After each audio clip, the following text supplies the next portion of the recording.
Welcome to my YouTube channel. എല്ലാവർക്കും പുതിയൊരു വീഡിയോയിലോട്ട് സ്വാഗതം. അപ്പോൾ ഇന്ന് നമ്മൾ വന്നിട്ടുള്ളത് മുരിങ്ങയില വെച്ച് ഒരു തോരൻ ഉണ്ടാക്കുന്ന ഒരു റെസിപ്പി ആയിട്ടാണ്. ഈസി റെസിപ്പിയാണ്. കുട്ടികളൊക്കെ കഴിക്കാതെയൊക്കെ നമ്മൾ മുരിങ്ങയില കൊടുത്താൽ കഴിക്കത്തില്ലല്ലോ. അപ്പോൾ അതിന് വേണ്ടിയിട്ട് അവർ കഴിപ്പിക്കാൻ വേണ്ടിയിട്ടൊരു ചെറിയൊരു ട്രിക്ക് കൂടെ ചേർത്ത് നമ്മൾ വെക്കുന്നതാണ്.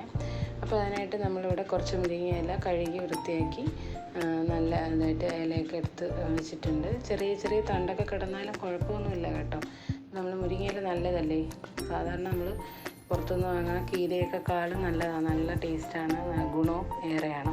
അപ്പോൾ മക്കൾ കഴിക്കാത്ത മക്കളുണ്ടെങ്കിൽ മക്കൾക്ക് ഇങ്ങനെ ഒന്ന് ചെയ്ത് കൊടുത്ത് നോക്കണേ. അപ്പോൾ അതിനായിട്ട് ഞാനൊരു കടായി അടുപ്പിൽ വെച്ചിട്ട് കുറച്ച് വെളിച്ചെണ്ണ ഒഴിച്ചു, കുറച്ച് കടുക് ഇട്ട് കൊടുത്തു കേട്ടോ. അപ്പോൾ പാത്രം ഒന്ന് ഇച്ചിരി വലുതായതുകൊണ്ട് ഒരു സൈഡിലോട്ട് പോയി കിടക്കുകയാണ് എണ്ണയൊക്കെ. കടുക് ഇട്ട് കൊടുത്തതിന് ശേഷം നമ്മൾ മുളകിടാം. മുളകിട്ട് കൊടുക്കുക. ഇതിന് കരിയേപ്പിലയൊന്നും വേണ്ട കേട്ടോ. എല്ലാവരും ചെയ്യുന്ന റെസിപ്പിയാണ്, എങ്കിലും ഞാനിത് ചെയ്തപ്പോൾ കൊള്ളായിരുന്നു, അങ്ങനെ ഷെയർ ചെയ്യുന്നതാണ്. എന്നിട്ട് നമ്മൾ മുരിങ്ങയില അതിലോട്ട് ഇട്ട് കൊടുക്കാവേ. ഹെൽത്തി ആയിട്ടുള്ള ഒരു റെസിപ്പിയാണ്. കുട്ടികൾക്കൊക്കെ നന്നായിട്ട് ഇഷ്ടപ്പെടും. എൻ്റെ മക്കൾ കഴിക്കാത്തവരാണ് കേട്ടോ. അവരിപ്പോൾ കഴിച്ചു, അവർക്ക് ഇഷ്ടമായി എന്ന് പറഞ്ഞിട്ടുണ്ട്. അപ്പോൾ ഇടയ്ക്കിടയ്ക്കൊക്കെ നമ്മളിങ്ങനെയൊക്കെ ചെയ്ത് കൊടുത്ത് നോക്കാം. അപ്പോൾ നമ്മൾ ചെറുതായിട്ടൊന്ന് ഇളക്കി കൊടുക്കുക, ചെറിയ ഫ്ലെയിമിൽ വെച്ചിട്ട്. അപ്പോൾ മുരിങ്ങയിലേക്ക് ഇങ്ങനെ കട്ട പിടിക്കും കേട്ടോ. ഞാനിങ്ങനെയല്ല സാധാരണ ചെയ്യുന്നത്. തവയ്ക്ക് പകരം നമ്മുടെ പപ്പടം കുത്തിയില്ലേ, അതിട്ടാണ് ഇളക്കി കൊടുക്കാറ്. സാധാരണ അരപ്പ് തന്നെയാണ് നമ്മളിടുന്നത്. മഞ്ഞൾപ്പൊടിയും ജീരകവും വെളുത്തുള്ളിയും ചേർത്ത് തേങ്ങയിൽ ഇട്ടിട്ട് ഒന്ന് ചെറുതായിട്ടൊന്ന് ചോപ്പ് ചെയ്തെടുത്താൽ മതി.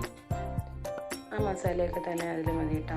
എന്നിട്ട് ഉപ്പ് കൂടെ ഇട്ട് കൊടുക്കണം. ഞാൻ മുട്ടയും കൂടെ ഇടാനായിട്ടായതുകൊണ്ടാണ് ഉപ്പ് കുറച്ച് കൂടുതൽ ഇട്ടിട്ടുള്ളത്. ഉപ്പൊക്കെ ആവശ്യത്തിന് ഇട്ടാൽ മതി, നിങ്ങളുടെയൊക്കെ ടേസ്റ്റിനനുസരിച്ച്. എന്നിട്ട് നമ്മളിതൊന്ന് നന്നായിട്ട് ഇളക്കി കൊടുക്കുക. അപ്പം ഞാൻ നമ്മുടെ പപ്പടം കുത്തി വെച്ചിട്ടാണ് കേട്ടോ ബാക്കി ചെയ്തത്. അപ്പോഴേ നല്ല കട്ട പിടിക്കാണ്ട് കിട്ടുള്ളൂ. എന്നിട്ട് അതൊരു സൈഡിലോട്ട് ഒതുക്കുക. തീ നന്നായിട്ട് കുറച്ച് വെക്കണേ. എന്നിട്ട് കുറച്ച് വെളിച്ചെണ്ണ ഒഴിച്ച് കൊടുക്കാം. വെളിച്ചെണ്ണ ഒഴിച്ചതിന് ശേഷം നമ്മൾ അത് ചെറിയ ചൂടായി വരുമ്പോഴത്തേക്കും ഒരു മുട്ട പൊട്ടിച്ചൊഴിച്ച് കൊടുക്കാം കേട്ടോ. 1 2 ആവശ്യാനുസരണം ഇടാം കേട്ടോ. ഞാനിവിടെ 1 ചേർത്തുന്നേ ഉള്ളൂ.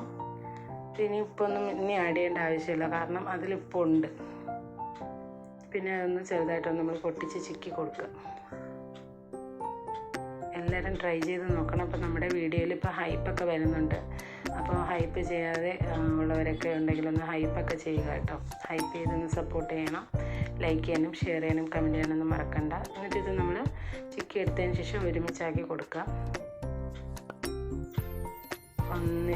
ഒരുമിച്ച് അങ്ങനെ മിക്സ് ചെയ്ത് ചെറുതായിട്ട് എല്ലാം കൂടി ഇങ്ങനെ ഒതുക്കി വെച്ചിട്ട് നമുക്കൊന്ന് അടച്ച് വെച്ച് കൊടുത്ത് ഒരു 10 മിനിറ്റും വേണ്ട, അതിപ്പോൾ തന്നെ കുക്കായിട്ടുണ്ട്.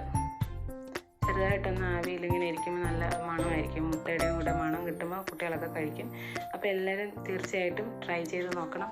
ട്രൈ ചെയ്ത് നോക്കിയതിന് ശേഷം ഫീഡ്ബാക്ക് പറയാൻ മറക്കല്ലും. ലൈക്ക് ചെയ്യാനും ഷെയർ ചെയ്യാനും കമൻറ്റ് ചെയ്യാനും മറക്കരുത്. അതുപോലെ തന്നെ ഹൈപ്പ് ചെയ്യാനും മറക്കരുത്. അപ്പോൾ ഇതുവരെയും ചാനൽ സബ് ചെയ്യാതെ കാണുന്നവരാണെങ്കിൽ ഒന്ന് സബ് ചെയ്ത് കൂടെ സപ്പോർട്ട് ചെയ്യുക. Thanks for watching.